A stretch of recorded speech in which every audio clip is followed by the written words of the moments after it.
Tony here's your quarterback, all right? You protect his blind side. When you look at him, you think of me. Welcome to Watch Mojo, and today we're counting down our picks for the top 10 movies that ruin people's lives.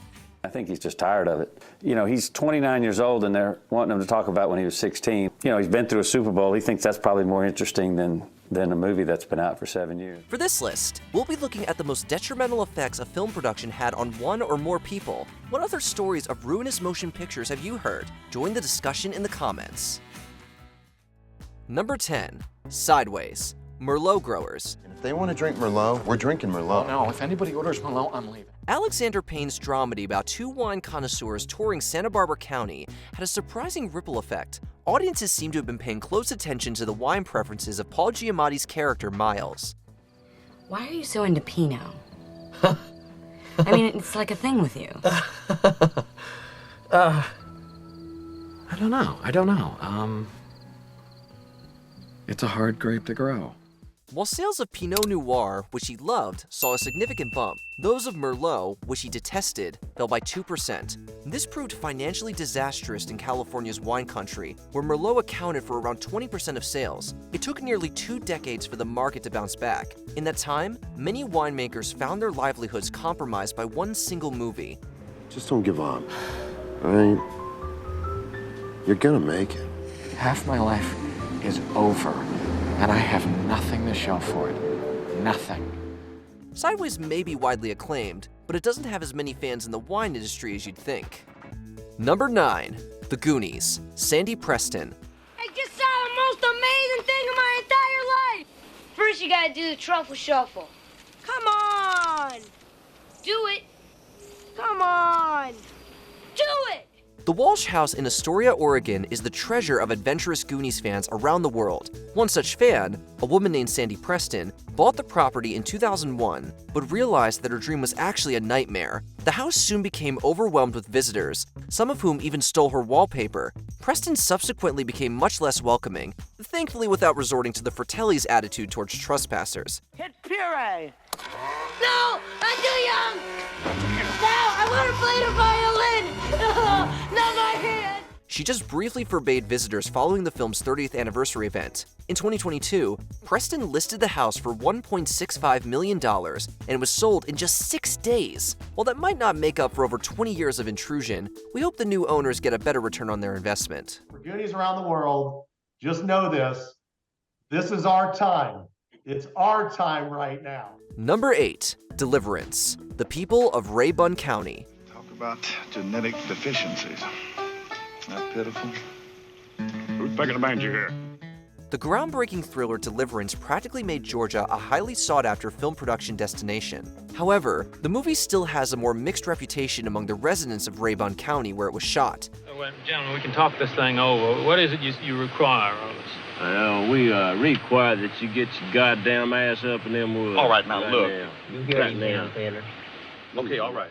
Sure, the economy flourished from tourism along the Chattooga River, but the local population has had to suffer overcrowding in their community and ruinous stigma beyond. Deliverance has been credited with widely popularizing degrading, frightening stereotypes about the Deep South that persist today. The people of Raybun County are, of course, facing this fallout more directly. Don't come back up here. You don't have to worry about that, Sheriff. Banjo boy Billy Redden may still encourage his community to embrace their place in film history. For many of his neighbors, though, that's not worth decades of negative perceptions. Can you play the banjo for us? Nope. You can't play it at all? Nope. Number 7, The Blind Side, Michael Oher. For every fan of the sports biopic The Blind Side, there's a critic of its questionable racial representation. One of them is Michael Oher himself, whose life the film is based on. And I promise that I will be at every game cheering for you. Every game? Every game. The former NFL lineman felt that the movie belittled his intelligence and agency in his athletic career. He also alleged that this negatively affected his status on the field. When I could have dropped out in 6th, 7th grade, man. And when somebody else get that credit, yeah, it pisses you off. It pissed me off. Oher tried to set the record straight with an autobiography that elaborated on his disappointment in The Blind Side and its offensive liberties. But by then, the damage was seemingly already done. It's really, really sad. I think you just found something to write about, Michael. Just goes to show that even an underdog story with the best of intentions can apparently blindside its subject. Number 6. The Conjuring, Gerald Helfrich and Norma Sutcliffe. Wanna play hide and clap? The Perron family may have dealt with supernatural intruders in 1971, but Gerald Helfrich and Norma Sutcliffe were later haunted by many physical ones. We no longer have any sense of peace.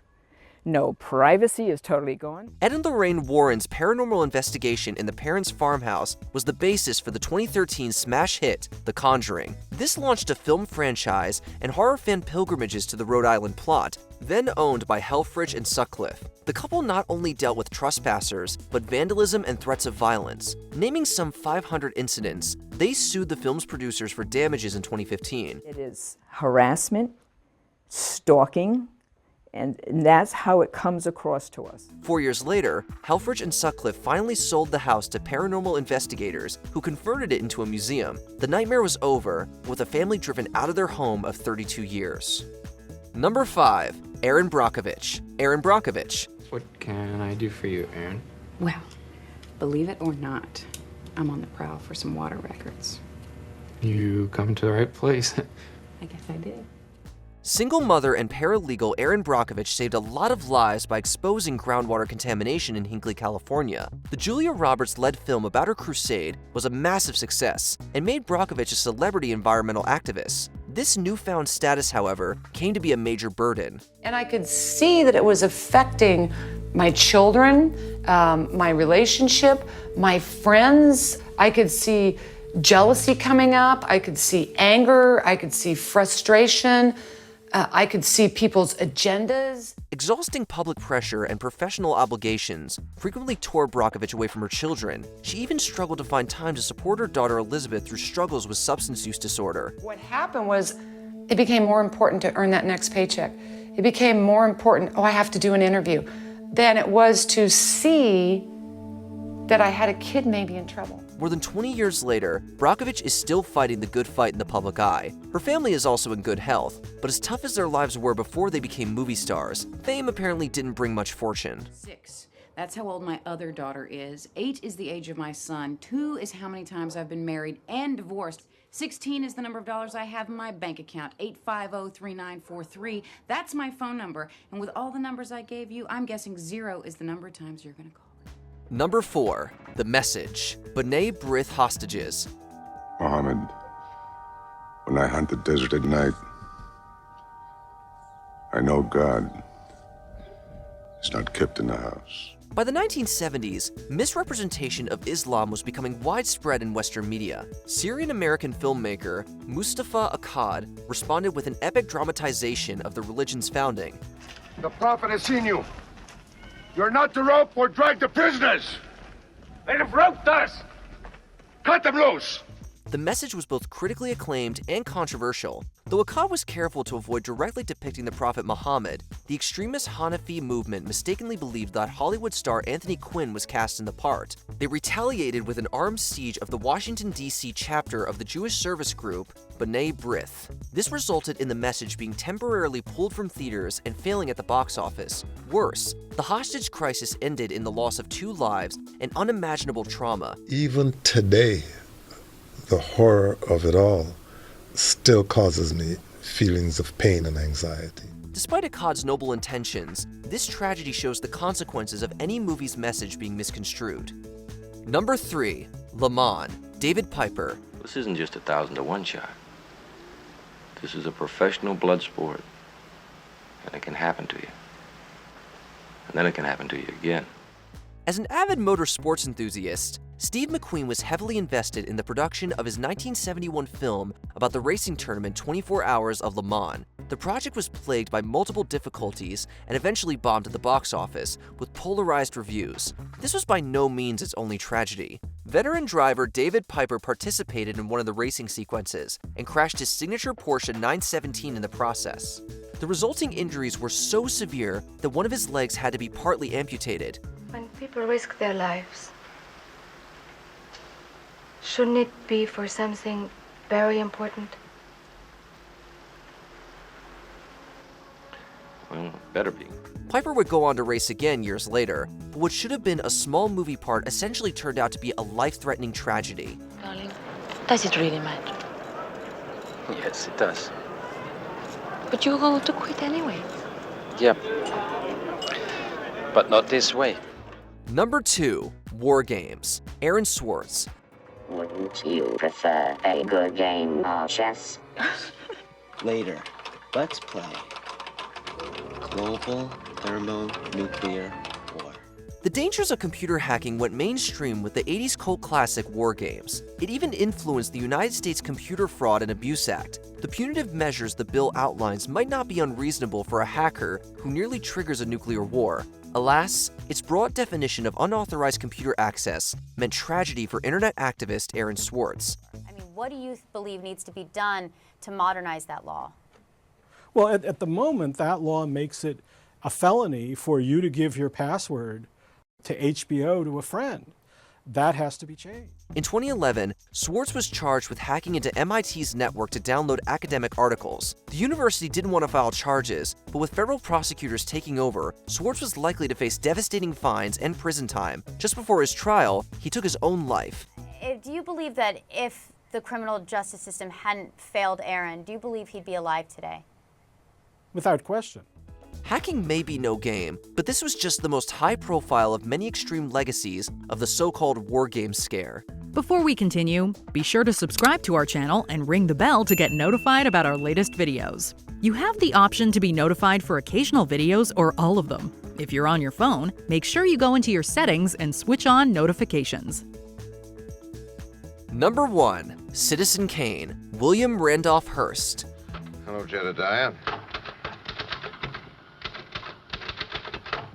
Hello, Charlie. I didn't know we were speaking.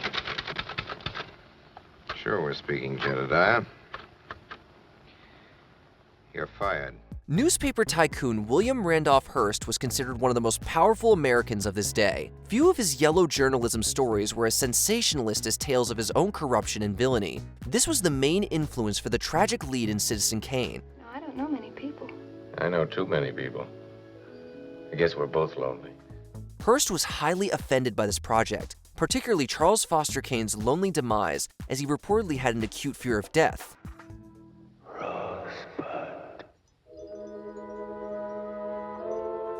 Despite his best efforts to suppress its release, Citizen Kane has become recognized as one of the greatest films ever made. Just as its source feared, the high society's secret about his true character had been published. Hearst lived the rest of his life in luxury, but Citizen Kane sealed a negative spin on his fate and legacy.